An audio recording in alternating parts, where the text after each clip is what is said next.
तो हेलो बच्चों, मेरा नाम है डॉक्टर धर्मेश शर्मा। पिछली क्लास में हम लोगों ने डिफरेंस देखा था प्रोकैरियोटिक और यूकैरियोटिक सेल में क्या डिफरेंस होता है। ठीक है कि प्रोकैरियोट कैसे डिफरेंट है यूकैरियोटिक ऑर्गेनिज्म से। ठीक है, तो पिछली क्लास में हम लोगों ने कुछ प्रोकैरियोट के कैरेक्टरिस्टिक्स पढ़े थे कि कौन से ऐसे स्ट्रक्चर्स हैं which are present in a prokaryote but absent in the case of eukaryote are both present in prokaryote and eukaryote and how they are different to each other। like हमने बात किया था कि राइबोसोम की, तो ribosome क्या होता है कि प्रोकैरियोट में 70 S का होता है और यूकैरियोट में 80 S का होता है। बट एक कैरेक्टरिस्टिक फीचर है कि जितने भी cell membrane bound cell organelles होते हैं वो प्रोकैरियोट में नहीं होते। तो हम अब कुछ पॉइंट्स देखते हैं यूकैरियोट्स के। तो जैसे कि यहाँ पे लिखा हुआ है कि यूकैरियोटिक जो सेल होती है उसमें जो न्यूक्लियर मेम्ब्रेन होती है वो क्या होती है, प्रेजेंट होती है। तो याद रखिए कि nuclear membrane present in the case of eukaryote, ये बेसिक डिफरेंस है। ठीक है, आप genetic material found inside the nucleus, nucleus के अंदर होता है, मतलब न्यूक्लियर मेम्ब्रेन इसमें होती है। कंपार्टमेंटलाइजेशन, एक बहुत इंपॉर्टेंट बात हम लोगों ने बात की थी कि कंपार्टमेंटलाइजेशन होता है यूकैरियोट में।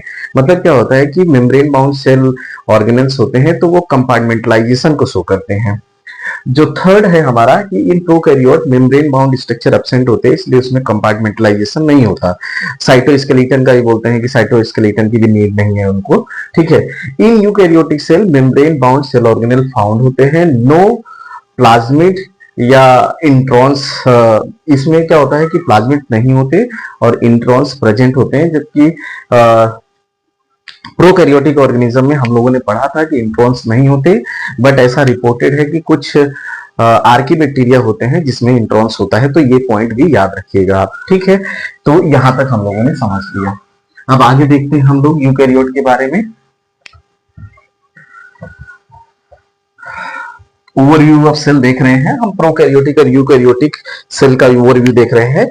तो हम ये देखते हैं कि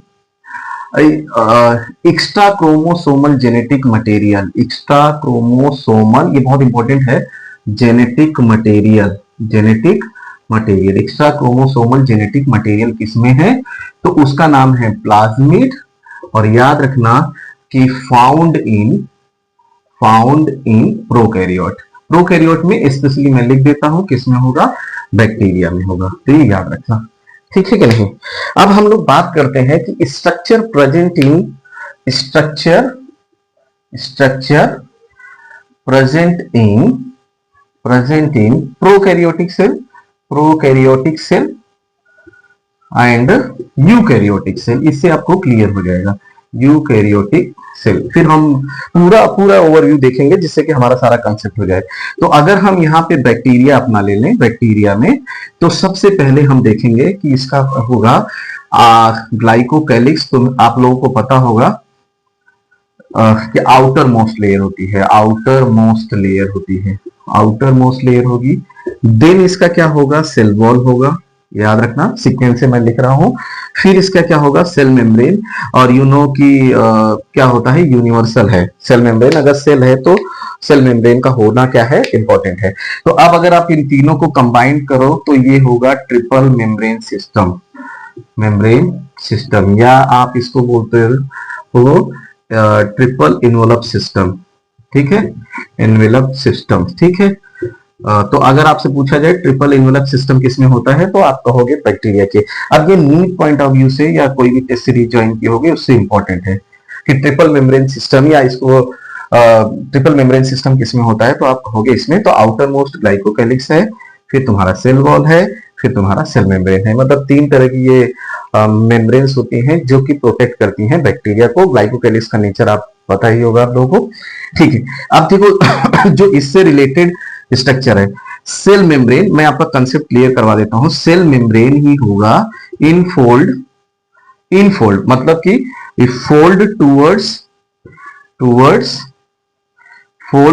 टूवर्ड्स कहां, साइटोप्लाज्म।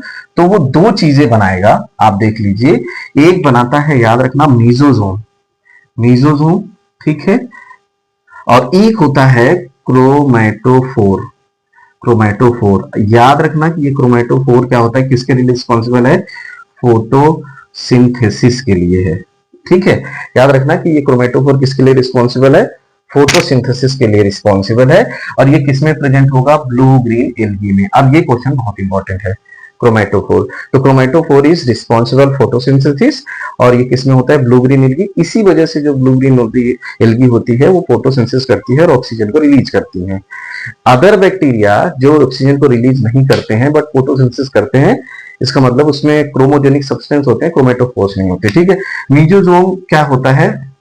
रिस्पॉन्सिबल फॉर होता है, रिस्पॉन्सिबल फॉर रिस्पायरेशन जो बोलते हैं, मेनली रिस्पायरेशन। बाकी मैं तुम्हें बता दूं, ये बैक्टीरिया के हर एक जो फंक्शन होता है उसमें इन्वॉल्व होता है, जैसे ट्रिपल आर हो गया, रिप्रोडक्शन हो गया, रेप्लिकेशन हो गया, ठीक है, रिप्रोडक्शन, रेप्लिकेशन, रीजनरेशन मतलब डिवाइड करने में, तो रिस्पायरेशन, ठीक है, और उनमें मतलब इन्वॉल्व होता है। तो इसका मतलब हो गया रिस्पायरेशन, रेप्लिकेशन एंड रिप्रोडक्शन, ये तीनों में ही इन्वॉल्व होगा मीजोजोम।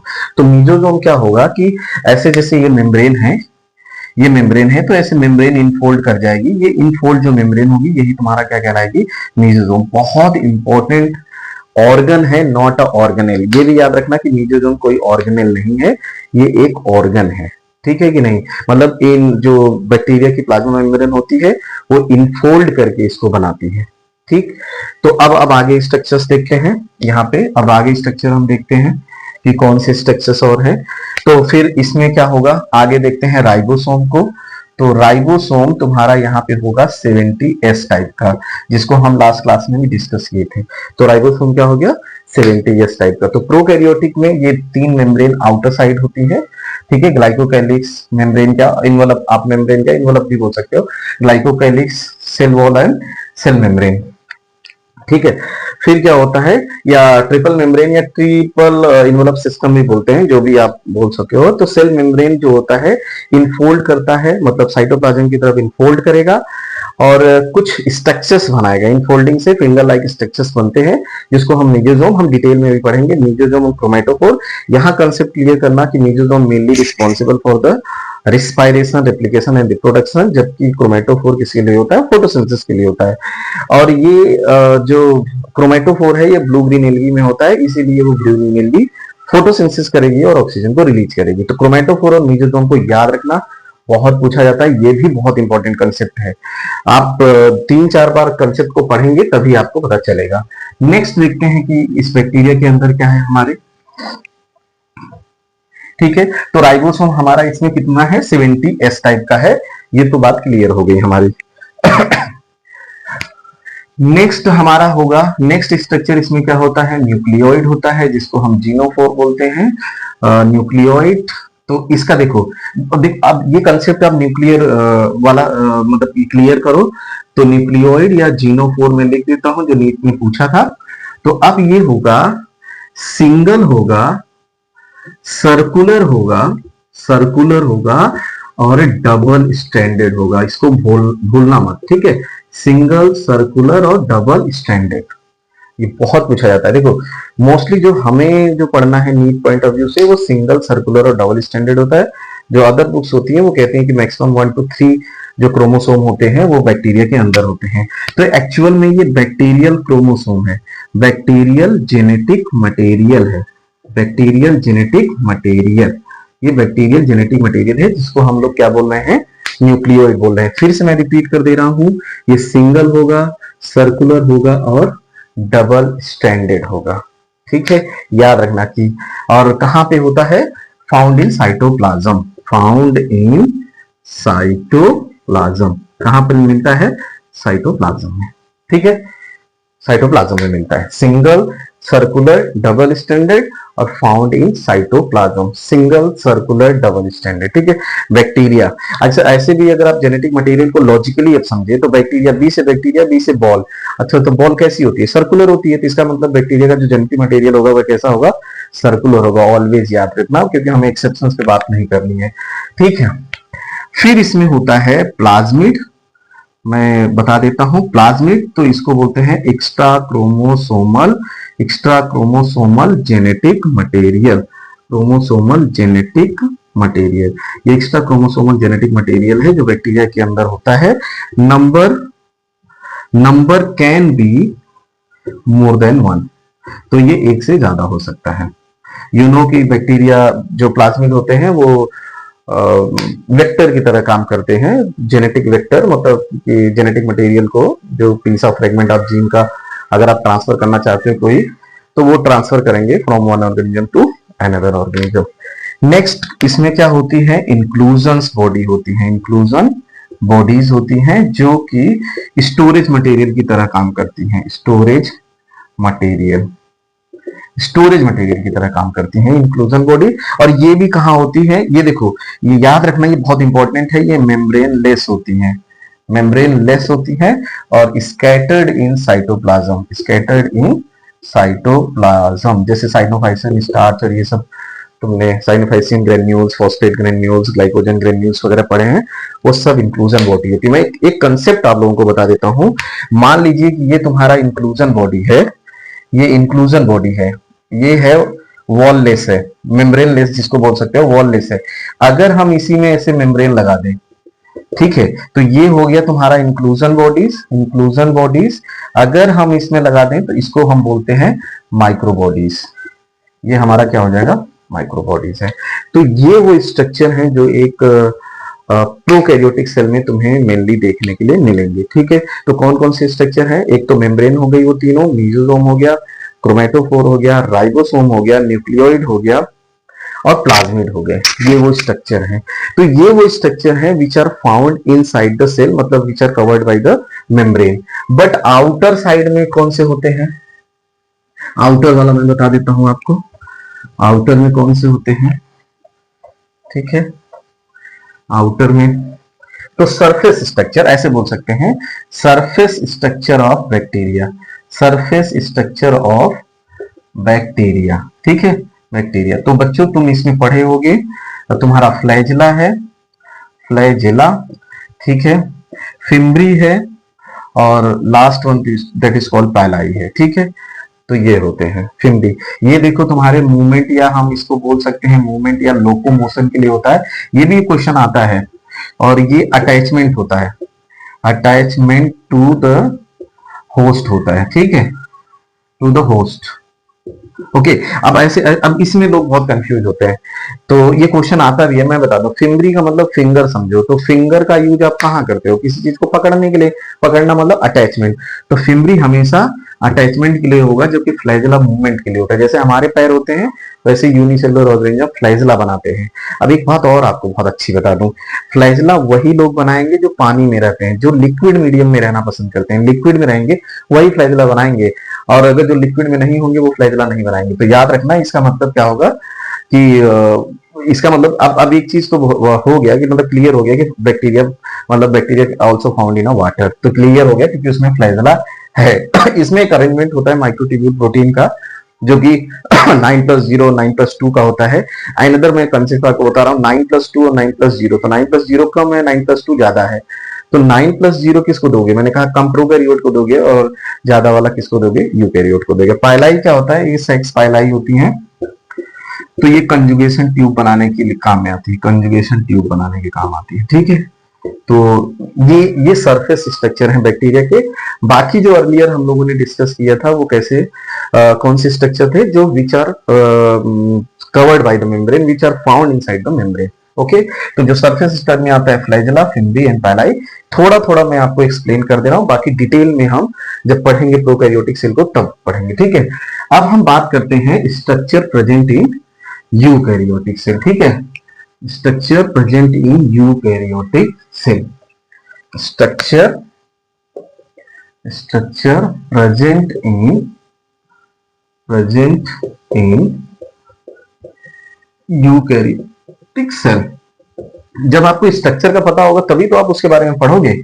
तो अब इसमें देखो, हम प्लांट और एनिमल दोनों को लेके चलेंगे। तो हमारा हो गया सेल वॉल, फिर हो गया हमारा सेल मेम्ब्रेन, ठीक है, सेल मेम्ब्रेन हो गया, फिर होता है हमारा न्यूक्लियस, सबसे इंपॉर्टेंट ले लेते हैं, फिर होता है सेल ऑर्गेनेल्स। अब मैं ऑर्गेनेल्स को बांटता हूं, ये बहुत इंपॉर्टेंट कंसेप्ट है, ठीक है। ऑर्गेनेल होता है, और जो जेनेटिक मटेरियल होता है, genetic material found inside the, genetic material में दो तरह से, मैं तुम्हें पहले ये कंसेप्ट क्लियर करवा देता हूं, दो होते हैं, न्यूक्लियर होते हैं और एक्स्ट्रा न्यूक्लियर, या इसको आप एक्स्ट्रा न्यूक्लियर और या इसको आप बोल सकते हो साइटोप्लाज्मिक, साइटोप्लाज्मिक भी बोल सकते हो, ठीक है। तो प्लीज याद रखना कि ये किसमें होता है, माइटोकॉन्ड्रिया एंड क्लोरोप्लास्ट में, ये कंसेप्ट है, ठीक है। ये साइटोप्लाज्म में होते हैं और यू नो कि इनमें क्या होता है अपना, इनके पास क्या होता है अपना जेनेटिक मटेरियल होता है। तो एक्स्ट्रा न्यूक्लियर आप कह सकते हो, या साइटोप्लाज्मिक जो जेनेटिक मटेरियल होता है वो, ठीक है। या इसीलिए दे शो द साइटोप्लाज्मिक इनहेरिटेंस, और न्यूक्लियर में होता है हमारा डीएनए, जो हमको सबको पता है, ठीक है। तो जो सेल ऑर्गेनेल की कैटेगरी है, सेल ऑर्गेनेल को हम लोग डिवाइड करते हैं, देखो ऐसे, non membranous, non membranous, non membranous cell organelle, organelles, ठीक है। तो इसके लिए मैंने एक लॉजिक बनाया है, कुछ नहीं करना है आपको, सी राम लिखना है, ठीक है। सी का मतलब होगा सेंट्रियोल, आर का मतलब होगा राइबोसोम, ठीक, और ए का मतलब होगा अपसेंट, और एम का मतलब क्या होगा, मेम्ब्रेन, ठीक। इसका मतलब जो सेंट्रियोल और राइबोसोम होता है इसमें कोई भी मेम्ब्रेन नहीं होता, ठीक है कि नहीं। प्रोकैरियोट में मैंने बताया था कि एक ही सेल ऑर्गेनेल होता है जिसका नाम हमारा क्या है, राइबोसोम। अब देखो single membrane bound, single membrane bound cell organelle, एक कंसेप्ट और आपको मैं समझाऊंगा अभी, ठीक है। तो इसमें तुम आप लिख लो endoplasmic reticulum, Golgi body, vacuole आप लिख लो, ठीक है। वैक्यूल और टोनोप्लास्ट, इसका कंसेप्ट मैं आपको बताऊंगा, बहुत इंपॉर्टेंट है। आप लिख लो लाइसोसोम, जिसको आप सुसाइडल बैग बोलते हो। आप लिख लो पेरोक्सीसोम, पेरोक्सीसोम, ग्लाइओक्सीसोम, ग्लाइओक्सीसोम, और आप लिख लो स्फीरोसोम, ठीक है, स्फीरोसोम। ये क्या होते हैं, single membrane bound cell organelle होते हैं, which are found inside the in the cell of eukaryote, ठीक है। अब ये जेनेटिक मटेरियल मैं हटा दे रहा हूं, जेनेटिक मटेरियल न्यूक्लियर हो सकता है और एक्स्ट्रा न्यूक्लियर। याद रखना कि अगर न्यूक्लियस के अलावा कहीं भी डीएनए होता है तो ये बच्चे बहुत मिस करते हैं, तो याद रखना माइटोकॉन्ड्रिया एंड क्लोरोप्लास्ट। क्वेश्चन बहुत घुमा के पूछता है, क्या एंडोप्लाज्मिक रेटिकुलम के पास अपना जेनेटिक मटेरियल होता है, नहीं। तो प्लीज याद रखना दो ही सेल ऑर्गेनेल हैं जिनके पास अपना जेनेटिक मटेरियल है, वो है माइटोकॉन्ड्रिया एंड क्लोरोप्लास्ट, ठीक है। बहुत तरह से ये तुमसे क्वेश्चन पूछ सकता है। फिर आता है हमारा double membrane bound, double membrane bound cell organelle, cell organelle, ठीक है। तो इसमें हम एमएनसी कर सकते हैं बच्चों, एमएनसी, ठीक है। एमएनसी का मतलब क्या होगा, कौन होंगे, माइटोकॉन्ड्रिया, माइटोकॉन्ड्रिया होंगे, ठीक है। न्यूक्लियस आपका होगा, और क्या होगा, क्लोरोप्लास्ट होगा, जो कि पार्ट है प्लास्टिड का, वो हम लोग देखेंगे। तो ये सेल ऑर्गेनेल्स हैं जो कि मेनली किसके अंदर पाए जाते हैं, यूकैरियोट के सेल के अंदर होते हैं, और इनके पास अपनी मेम्ब्रेन होती है दो को छोड़ के, तो ये कंपार्टमेंटलाइजेशन को शो करते हैं, जबकि बैक्टीरिया वाले में नहीं होता। एक है तो कौन सा कंपार्टमेंटलाइजेशन होगा, किसी के मतलब एक ही बेटा है तो उसमें डिवाइड करने का कोई मतलब ही नहीं है, जब बहुत सारे होंगे तब डिवीजन का होगा, इसलिए बैक्टीरिया कंपार्टमेंटलाइजेशन नहीं करता। एक अकेले के लिए क्या बंटवारा करना, बंटवारा किसके लिए होगा, जब बहुत सारे लोग होंगे तो यूकैरियोट में बहुत सारे। अब देख लो आप, यहां से एक कंसेप्ट आपका क्लियर होता है कि बैक्टीरिया, इसका मतलब कौन सी सेल सिंपल है, ठीक है। तो किसकी सेल सिंपल है, दैट इज कॉल्ड, बैक्टीरिया की जो सेल है वो सिंपल है, जबकि यूकैरियोटिक सेल कॉम्प्लेक्स है। अभी मैं कहीं का क्वेश्चन देखा था, कोई क्वेश्चन मुझे दिखा रहा था, वो बहुत ही बड़ा क्वेश्चन लिखा हुआ था, तो उसमें यही था, उसने ये पूछा था कि bacterial cells are complex then the eukaryote, तो नहीं, बैक्टीरियल सेल सिंपल होती है, मतलब प्रोकैरियोटिक सेल सिंपल होती है कंपेयर देन यूकैरियोट। यूकैरियोटिक में इतने सारे लोग हैं, तो ये कॉम्प्लेक्स होगा तो वो होगा, तो ये कॉम्प्लेक्स होगा, ठीक है कि नहीं। किसी भी ढंग से प्रोकैरियोटिक सेल कॉम्प्लेक्स नहीं होगी, यूकैरियोटिक सेल होती है। तो मेनली जो स्ट्रक्चर प्रोकैरियोटिक को कॉम्प्लेक्स बनाती है वो different types of cell organelle है। अगर सेल ऑर्गेनेल है तो इसका मतलब वो अलग अलग फंक्शन परफॉर्म करेंगे, और जब अलग अलग फंक्शन परफॉर्म करेंगे तो कॉम्प्लेक्सिटी अपने आप बढ़ेगी, ठीक है। तो ये हो गया सेल, तो सेल वॉल हमारा हो गया, सेल मेम्ब्रेन हो गया, न्यूक्लियस हो गया, और क्या हो गया, सेल ऑर्गेनेल हो गया। जेनेटिक मटेरियल तो सब में ही होता है, जेनेटिक मटेरियल तो सबको ही पता है। जेनेटिक मटेरियल यहाँ पे बच्चों होता है लीनियर, ठीक है। कैसा होगा, लीनियर डीएनए होगा, ठीक। बैक्टीरिया में क्या होता है, सर्कुलर होता है, जबकि यहाँ पे क्या होता है, लीनियर डीएनए होता है। इसका भी बहुत इंपॉर्टेंट है, जब आप बायोटेक्नोलॉजी पढ़ोगे तब आपको पता चलेगा। और क्या होता है, और मैंने अभी जो बताया था इसको, माइक्रो बॉडीज होती हैं, इसमें माइक्रो बॉडीज होती हैं, ठीक है कि नहीं। तो ये वो स्ट्रक्चर्स हैं which are found in eukaryotic cell, और जो पहले हम लोगों ने पढ़ा था वो स्ट्रक्चर है जो प्रोकैरियोटिक सेल में है। अब हम लोग ये देखते हैं कि कौन से ऐसे सेल ऑर्गेनेल है जो एक स्पेशल कैरेक्टर को शो करते हैं, ठीक है, देखते हैं हम लोग।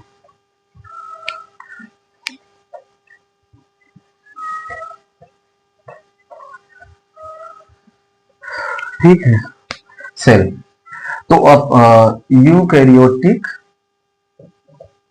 सेल ऑर्गेनेल्स स्पेशल फीचर हम लिख लेते हैं, स्पेशल फीचर लिख लेते हैं, स्पेशल फीचर को लिख लेते हैं हम लोग। तो अब मैं सबसे पहले यहां से लिखता हूं, माइटोकॉन्ड्रिया एंड क्लोरोप्लास्ट, ठीक है, mitochondria and chloroplast, mitochondria and chloroplast. तो ये होते हैं सेमी ऑटोनोमस सेल ऑर्गेनेल।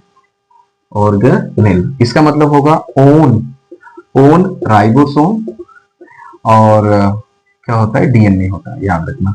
और ये दोनों, मैं आपको कंसेप्ट बता देता हूं, बोथ कैसे होते हैं, प्रोकैरियोटिक इन नेचर, याद रखना, ये दोनों ही प्रोकैरियोटिक नेचर के होते हैं।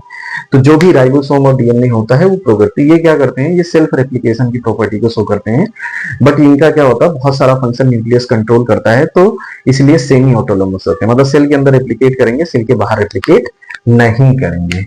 अब आ जाते हैं राइबोसोम, जो मोस्ट डिमांडेड होता है। Ribosome both found in both cell, both prokaryote and eukaryote, याद रखना, ठीक है, both prokaryote and eukaryote. Next हम लोग देख लेते हैं सेंट्रियोल, या आप सेंट्रोसोम भी बोल सकते हो, सेंट्रोसोम। तो ओनली इन क्या होता है, only in animal cell, animal cell केवल किस में देखने को मिलेगा आपको, एनिमल सेल में देखने को मिलेगा, not in plant cell, only मैंने लिखा है। नेक्स्ट हम लोग देख देते हैं वैक्यूल सीन इन, किस में देख सकते हो, seen in only plant cell, only vacuole. And आप क्लोरोप्लास्ट लिख लो, क्लोरोप्लास्ट, ये आपको केवल और केवल seen in only plant cell में आपको देखने के लिए मिलेंगे, ठीक है। वैसे बोलते हैं कि लाइसोसोम जो होता है, लाइसोसोम, अब ये देखो बहुत अच्छा कंसेप्ट है कि इसमें होता है ओनली एनिमल बहुत केस से करते हैं, अब्सेंट इन प्लांट में बोलते हैं, अब्सेंट इन प्लांट, एक्सेप्शन की हम लोग बात नहीं करते, तो ये लाइसोसोम उसके लिए होते हैं। अब एक और